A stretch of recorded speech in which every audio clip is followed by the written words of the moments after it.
Assalamualaikum, hai teman-teman semua. Gimana nih kabarnya? Semoga kalian selalu dalam keadaan sehat. Dan buat teman-teman yang lagi kurang enak badan, semoga diberikan kesembuhan ya. Amin ya robbal alamin. Alhamdulillah bisa ketemu lagi di video baru aku. Di video kali ini aku mau bahas budgeting mingguan aku di minggu kedua bulan September. Sebenarnya aku udah tag video dari minggu kemarin, tapi baru sempat aku edit sekarang. Karena qadarullah mamaku itu sakit dan dirawat, jadi aku harus ngerawat mamaku. Dan saat ini aku udah pulang ke Sorong, Papua, jadi di minggu-minggu ke depan insya Allah aku akan upload lagi rutin ya teman-teman. Padahal baru seminggu aku nggak ngonten, tapi rasanya tuh kangen banget loh teman-teman. Lanjut ke video ya teman-teman. Di sini akan aku kasih judul September week kedua. Nah, untuk minggu kedua ini aku anggarkan untuk 7 hari dari tanggal 9 sampai tanggal 15. Buat teman-teman yang belum tahu, dari bulan Agustus kemarin sampai bulan September ini aku pakai dua metode ya teman-teman. Metode yang pertama adalah metode bulanan dan yang kedua adalah metode mingguan. Sebenarnya apa sih bedanya metode bulanan dengan metode mingguan? Kalau ngomongin bedanya udah pasti di waktunya ya teman-teman. Kalau metode bulanan biasanya waktunya adalah 30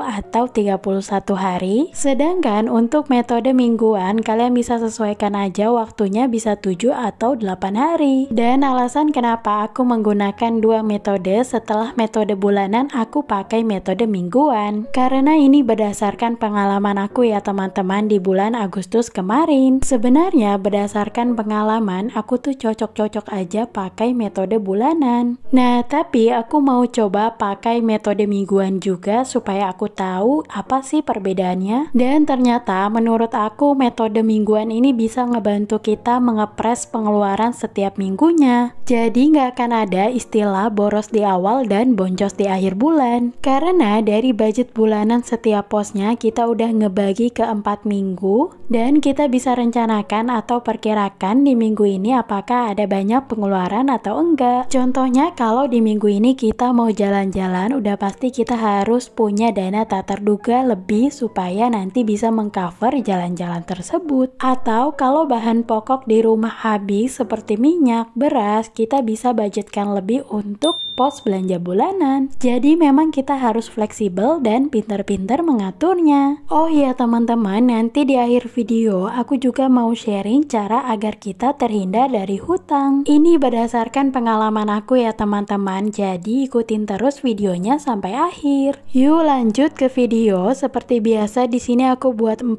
kolom, yaitu kategori, budget, aktual, dan selisih. Untuk kategorinya sendiri sama dengan di minggu-minggu sebelumnya, cuma bedanya di minggu kedua, ketiga, dan keempat nggak ada pos untuk kuota. Kuota hanya ada di minggu pertama ya teman-teman, karena biasanya kuotaku tuh habis di awal bulan. Seperti biasa, supaya lebih semangat dan tambah rajin, aku tambahkan stiker ya teman-teman supaya lebih gemoy. Oh iya teman-teman, udah mulai budgeting atau belum? Kalau belum, yuk kita mulai aja dulu sekarang juga. Sebelum nyesel ya teman-teman, karena aku tuh nyesel banget baru bisa mulai budgeting itu sekarang. Padahal sebelum nikah kita juga udah bisa mulai budgeting. Tapi nggak apa-apa, menurut aku nggak ada kata terlambat untuk memulai budgeting. Bahkan ada loh teman online aku yang komen katanya dia baru mulai budgeting itu di sekitar umur 50-an. Menurut aku keren ya teman-teman, di umur 50 tahunan dia masih semangat untuk memperbaiki keuangan keluarga. Jadi buat kita yang masih muda, yuk semangat untuk memulai budgeting. Yuk lanjut ke video ya teman-teman. Di sini aku akan isi beberapa kategori pos pengeluaran ya. Yang pertama ada pos listrik, kemudian BBM, air galon, belanja bulanan, belanja mingguan, kesehatan, dana tak terduga, dan jajan. Nah, itu dia pos pengeluaran aku di setiap minggunya ya teman-teman. Buat teman-teman yang baru mulai budgeting bisa dijadikan referensi ya punyaku. Tapi untuk pos pengeluarannya bisa disesuaikan aja dengan kebutuhan teman-teman ya. Karena di setiap keluarga pasti mempunyai pos pengeluaran yang berbeda-beda. Contohnya di sini aku nggak ada air pump dan biaya untuk kebersihan lingkungan ya. Karena untuk air di sini udah include dengan biaya kos, dan untuk kebersihan di sini aku nggak ditagihin ya teman-teman. Oke, yuk sekarang kita lanjut ke budget di setiap posnya. Seperti biasa untuk pos listrik di sini aku budgetkan 100.000,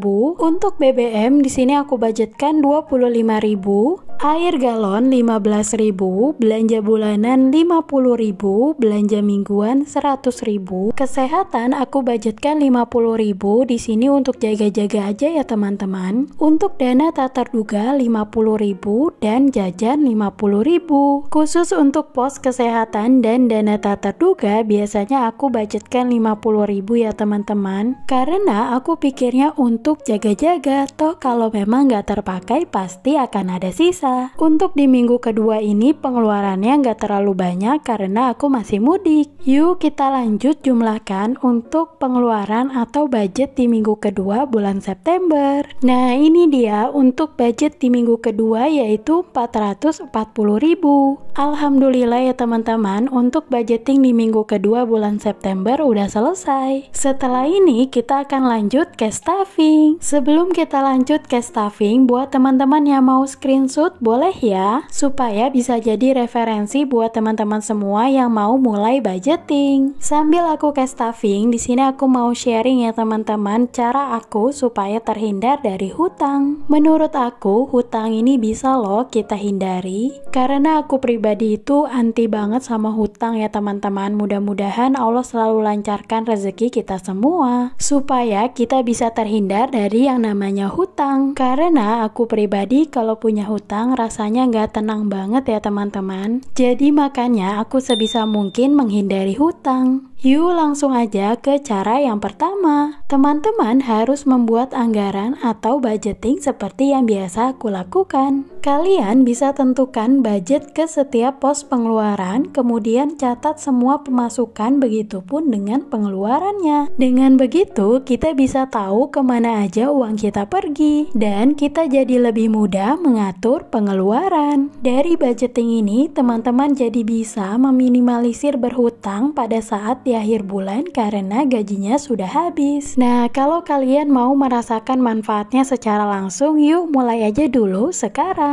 Cara yang kedua adalah prioritaskan kebutuhan daripada keinginan. Makanya penting banget kita bisa membedakan mana yang termasuk kebutuhan dan keinginan. Kalau kita bisa membedakan kedua hal tersebut, otomatis kita bisa menahan keinginan kita untuk membeli sesuatu hal yang belum dibutuhkan. Sebelum lanjut ke cara yang ketiga, di video ini aku lagi memisahkan uang dari dompet bulanan ke dompet mingguan. Untuk cara yang ketiga, teman-teman bisa hindari belanja secara impulsif. Menurut aku di zaman yang seperti ini, belanja secara impulsif ini merupakan tantangan banget buat kita ya teman-teman. Karena sekarang gampang banget kalau kita mau belanja online, cukup dengan membuka aplikasi aja, kemudian bayar secara online dan akan datang ke rumah. Apalagi kalau belanja online itu banyak banget diskon dan promo, pasti kita gampang banget untuk tergiur. Menurut aku cara untuk menghindari agar kita nggak tergoda dengan diskon dan promo padahal barangnya nggak kita butuhkan banget, yaitu dengan menghapus aplikasi online shop. Nah, kalau kita butuh baru kita download lagi. Cara yang keempat adalah sisihkan uang untuk dana darurat setiap bulannya. Di video sebelumnya aku udah sering banget bahas ya teman-teman tentang dana darurat dan seberapa penting dana darurat. Nah, untuk terhindar dari yang namanya berhutang, kita harus buat tabungan khusus untuk menghadapi kejadian tak terduga atau darurat, yaitu dengan menyisihkan uang untuk dana darurat. Jadi, dana darurat itu penting banget ya teman-teman, sehingga kita nggak perlu berhutang kemana-mana. Kita bisa pakai dana tersebut pada saat keadaan darurat. Cara yang kelima adalah cari penghasilan tambahan ya teman-teman. Kalau gaji setiap bulannya dirasa masih kurang, alih-alih berhutang, lebih baik kita mencari penghasilan tambahan seperti berjualan. Dan cara yang terakhir adalah masak di rumah daripada beli makan di luar. Menurut aku, ini penting banget untuk mencegah agar kita tidak berhutang. Dengan masak di rumah, kita jauh lebih irit dan yang pasti lebih bersih. Nah, itu dia yang aku lakukan agar aku terhindar dari yang namanya hutang. Cara ini semuanya berdasarkan pengalaman aku pribadi ya teman-teman. Kalian bisa ambil hal positif dari video aku dan buang hal negatifnya ya.